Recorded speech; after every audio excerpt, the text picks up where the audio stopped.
வணக்கம். ஆகாஷ்வாணி புதுச்சேரி செய்தி அறிக்கை வாசிப்பவர் சரவணகுமார். உயர்கல்வி, தலைமைத்துவம் மற்றும் தேசத்தை கட்டியெழுப்புவதில் ஆந்திர பல்கலைக்கழகம் ஆற்றிய நூற்றாண்டு கால பங்களிப்பை குடியரசு துணைத் தலைவர் திரு சி.பி. ராதாகிருஷ்ணன் பாராட்டினார். நிகழ்ச்சியில் உரையாற்றிய அவர், தேசிய வளர்ச்சிக்கு குறிப்பிடத்தக்க பங்களிப்பை வழங்கிய அறிஞர்கள், நிர்வாகிகள், விஞ்ஞானிகள் மற்றும் தலைவர்களின் தலைமுறைகளை உருவாக்கிய ஒரு வரலாற்று சிறப்புமிக்க நிறுவனம் ஆந்திர பல்கலைக்கழகம் என்று விவரித்தார். தேசிய நிறுவன தரவரிசை கட்டமைப்பில் பல்கலைக்கழகத்தின் வலுவான செயல்திறனையும் தரமான கல்வி தாக்கத்தை ஏற்படுத்தும் ஆராய்ச்சி மற்றும் முழுமையான மாணவர் மேம்பாட்டிற்கான அதன் அர்ப்பணிப்பையும் அவர் பாராட்டினார். ஆந்திர பல்கலைக்கழகத்தின் துணைவேந்தராக பணியாற்றி தொலைநோக்கு பார்வை கொண்ட தலைமைத்துவம் மற்றும் அறிவுசார் மேன்மை மூலம் நாட்டின் உயர்கல்வி அமைப்பை வலுப்படுத்திய சர்வப்பள்ளி ராதாகிருஷ்ணனை குடியரசு துணைத் தலைவர் நினைவு கூர்ந்தார். தகவல் தொழில்நுட்பம், சுற்றுலா, மின்னணுவியல் மற்றும் தரவு உள்கட்டமைப்பு ஆகியவற்றுக்கான ஒரு முக்கிய மையமாக விசாகப்பட்டினம் உருவெடுத்துள்ளதை அவர் எடுத்துரைத்தார். நாடாளுமன்ற ஒப்புதலுடன் அமராவதி ஆந்திர பிரதேசத்தின் நிரந்தர தலைநகராக அறிவிக்கப்பட்டதை வரவேற்ற அவர், இந்த முடிவு மாநிலத்திற்கு நிர்வாக நிலைத்தன்மை, ஒற்றுமை மற்றும் நீண்டகால வளர்ச்சியை உறுதி செய்யும் என்று கூறினார். பிரதமர் திரு நரேந்திர மோடியின் வளர்ந்த பாரதம் தொலைநோக்கு பார்வை அடைவதற்கு வளர்ந்த மாநிலங்கள் அவசியம் என்று கூறிய அவர், ஆந்திர பிரதேசம் இந்தியாவின் வேகமாக வளர்ந்து வரும் மாநிலங்களில் ஒன்று என்றும் விவரித்தார். ஆம் ஆத்மி கட்சியை சேர்ந்த 7 மாநிலங்களவை உறுப்பினர்கள் பிஜேபியில் இணைந்த நடவடிக்கையை மாநிலங்களவைத் தலைவர் திரு சி.பி. ராதாகிருஷ்ணன் இன்று ஏற்றுக்கொண்டார்.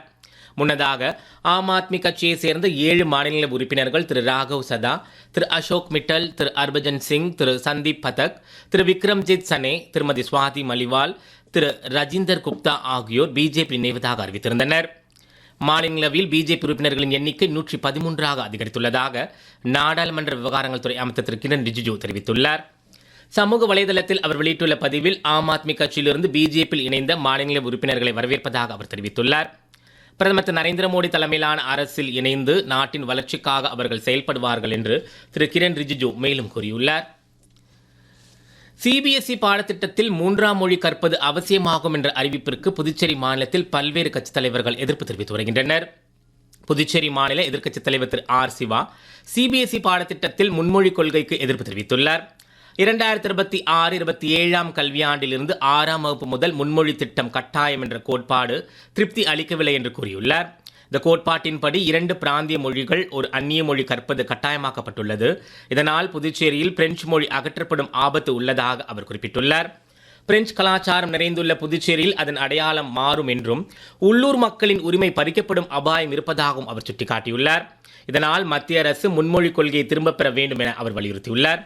முன்மொழி கொள்கையில் அஇஅதிமுகவிற்கு உடன்பாடு இல்லை என்றும் மத்திய அரசின் முன்மொழி கொள்கை குறித்து புதுச்சேரி அரசு உறுதியான நிலைப்பாட்டை எடுக்க வேண்டும் என்று அஇஅதிமுக மாநில செயலாளர் திரு அன்பழகன் வலியுறுத்தியுள்ளார். புதுச்சேரியில் பிரெஞ்சு மொழி நீக்கம் மற்றும் இந்தி மொழி திணிப்பு முயற்சிக்கு மார்க்சிஸ்ட் கம்யூனிஸ்ட் கட்சி கடும் கண்டனம் தெரிவித்துள்ளது. தேசிய கல்விக் கொள்கையின் அடிப்படையில் முன்மொழி கொள்கை என்ற பெயரில் 6 முதல் 10ஆம் வகுப்பு வரையிலான பாடத்திட்டத்தில் இருந்து பிரெஞ்சு மொழியை நீக்கிவிட்டு இந்தி அல்லது சமஸ்கிருதத்தை திணிக்கும் முயற்சியில் மத்திய அரசு இறங்கியுள்ளது மிகவும் கண்டனத்துக்குரியது என்று அக்கட்சி சார்பில் தெரிவிக்கப்பட்டுள்ளது. புதுச்சேரியின் பிரெஞ்சு அடையாளத்தை அழிக்கும் வகையில் இந்தி திணிப்பு நடைபெறுவதாகவும் அதனை எதிர்த்து போராட்டங்கள் நடத்தப்படும் என்று முன்னாள் முதலமைச்சர் திரு நாராயணசாமி எச்சரிக்கை விடுத்துள்ளார். சிபிஎஸ்இ பாடத்திட்டத்தில் 6ஆம் வகுப்பு முதல் இந்தியை கட்டாய பாடமாக்க மத்திய அரசு எடுக்கும் முயற்சி ஜனநாயகத்திற்கு விரோதமானது என்று அவர் கண்டனம் தெரிவித்துள்ளார்.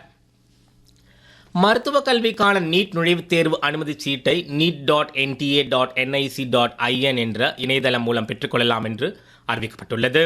வரும் மே மாதம் 3ஆம் தேதியன்று பிற்பகல் 2 மணி முதல் மாலை 5 மணி வரை 552 நகரங்களிலும் 14 வெளிநாடுகளிலும் இத்தேர்வு நடைபெறும். மாணவர்கள் தங்களது ஆதார், அடையாள அட்டை, அனுமதிச் சீட்டு போன்ற ஆவணங்களை எடுத்துச் செல்லுமாறு அறிவுறுத்தப்பட்டுள்ளது. ஐபிஎல் T20 கிரிக்கெட் போட்டியில் புதுடெல்லி அருண்ஜேட்லி மைதானத்தில் நடைபெற்று வரும் ஆட்டத்தில் பெங்களூரு அணியை எதிர்த்து விளையாடும் டெல்லி அணி சற்று முன் வரை 9 ஓவரில் 7 விக்கெட் இழப்பிற்கு 43 ரன் எடுத்திருந்தது.